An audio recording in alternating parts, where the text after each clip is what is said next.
Christianity is extremist. The Christian faith is radical. If our church and our faith is passive and lukewarm, it is not the Christianity the Bible provides. Matthew 12 verse 30. He that is not with me is against me, and he that gathereth not with me scattereth abroad. Luke 11 verse 23. Matthew 6 verse 24. No man can serve two masters, for either he will hate the one and love the other, or else he will hold to the one and despise the other. Ye cannot serve God and mammon. Most readers assume that when God speaks of mammon, he refers to greed. And no one is greedy, so the passage does not apply to any of us. We may work for money. We may have an intense focus on money. But no one is actually serving mammon. We just like the things money provides. This ignores that fact that mammon refers to things with value, that is, to material wealth. We cannot serve both God and mammon refers not to a thing, money, but to a lifestyle or mindset. It is not the money or the wealth that is the problem. The problem is the nature of wealth. Wealth is personal. Mammon is personal wealth, the same thing which stymied the rich young man. The love of money, which is the root of all kinds of evil, is a problem because the love of money is the love or desire for personal wealth. However, this is not just a moral issue. The love of money does not just harm our psyche or corrupt our moral sensibilities. The love of money or the lure of personal riches destroys community. It destroys the binding process, or what is more commonly understood as ecumenicalism. It is the coming together and binding together of believers. Ecumenicalism is the opposite of liberalism and mankind's conception of freedom. If we are to come together, we have an objective and a way to measure progress and success, and so we are not free. We are constrained by the parameters of ecumenicalism. Ecumenics is a place of binding, a place for the coming together of his peoples. Revelation 3 verses 15 to 16. I know thy works, that thou art neither cold nor hot. I would thou wert cold or hot. So then, because thou art lukewarm, and neither cold nor hot, I will spew thee out of my mouth. We cannot be lukewarm. Friendship with the world is enmity with God. James 4 verse 4. Ye adulterers and adulteresses, know ye not that the friendship of the world is enmity with God? Whosoever therefore will be a friend of the world is the enemy of God. It stands to reason that if we are holy for God and holy against those who are not for God, that we would, like sheep, flock together. This process of dividing from the world and binding with those of the faith would result in an ecumenics. A radical Christianity must be an ecumenical Christianity. If we get to the roots and restore the fundamentals, we must find a perfect solution, and if the solution is perfect, it cannot have any detractors other than liars. There must be honesty, equality, and morality. This is the motto of the ecumenical church. Honesty is a value because if we are honest, we will not lie, cheat, or steal. We will claim only what was produced by us. If we are honest, there is no grounds for creating inequality. Where there is inequality, we all have an equal right to what we create. There are no power disparities, no way for one person to impose a claim on another. This produces morality, for moral persons own only what they create or exchanged value for value with someone else. To be moral is to act in accordance with the tenets of equality. If we do not create power disparities or impose claims on anyone else, we are moral persons. Morality ought to be contrasted with ethics, which is a system of law reflecting the opinion of a group that is able to exercise power.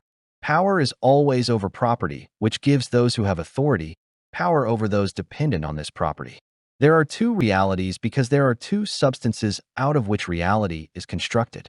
There must be two realities, and there cannot be less, nor can there be more. This is the doctrine of two realities, or the two realities doctrine. The two realities doctrine.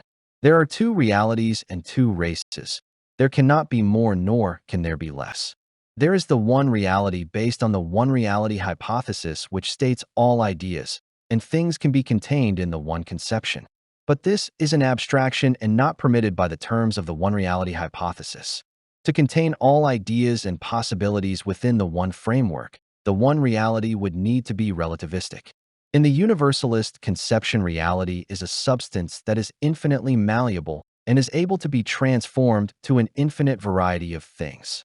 We might describe the universalist conception as absolute in its coverage. Most people do think that without understanding the contradictory nature of the statement or the paradox they have created for themselves. If the one reality hypothesis is an absolute, meaning the one reality contains all possible conceptions and options, it is inherently contradictory. It cannot contain that which it specifically excludes, and the one reality universe cannot contain absolutes or be absolutist. If the universal reality contained absolutes, it would need to contain absolute truth and analytical statements, such as, truth contains no contradiction. How can reality contain all truths if truth is absolute? It could be proposed that reality contains truths and lies.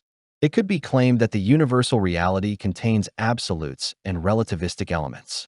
This is the resolution that has been attempted, but when propositions such as, all real things are physical and metaphysical statements are meaningless, are made, how do metaphysical statements enter the discussion without this being a contradiction? How can truth and reality contain contradiction when a contradiction negates the thing contradicted? Reality cannot both claim that metaphysical statements are meaningless and yet make metaphysical claims. The statement that claims, all metaphysical statements are meaningless, is of course a metaphysical statement, but in this instance, it is assumed to be meaningful. The one reality hypothesis either excludes absolutes and analytical statements, or it includes them at the expense of becoming incoherent. This would mean there is a reality composed of absolutes or a reality that is coherent because it is composed of analytical statements, in addition to the one that is incoherent or relativistic. Indeed, relativism at its root is incoherent because it inevitably will contain contradictions. Everything is relative is a contradiction. All cultures are relative and none have any greater value than another is also a contradiction.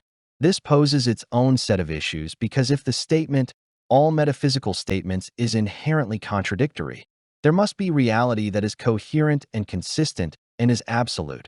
Otherwise, we could not understand incoherent arguments. That is, know that they are incoherent. There is then a reality that argues it contains all known possibilities, but there must be a reality that is composed of absolute truth. If there is a reality that is imperfect, there must be a reality that is perfect. Otherwise, we would not understand the nature of perfection. This is the two-reality hypothesis. The two-reality hypothesis claims there is a reality that is absolute because there is a truth that is absolute. We cannot even claim there is a reality that is not absolute and contains absolute truth, because such a reality would need to be able to contain this and other absolute truths. This makes such claims contradictory and part of the one-reality hypothesis, even though they point to the actuality of a reality that is incompatible with this one. The one reality is political because it is based on power, not truth. The second reality is theological because it is based on the perfectibility of man.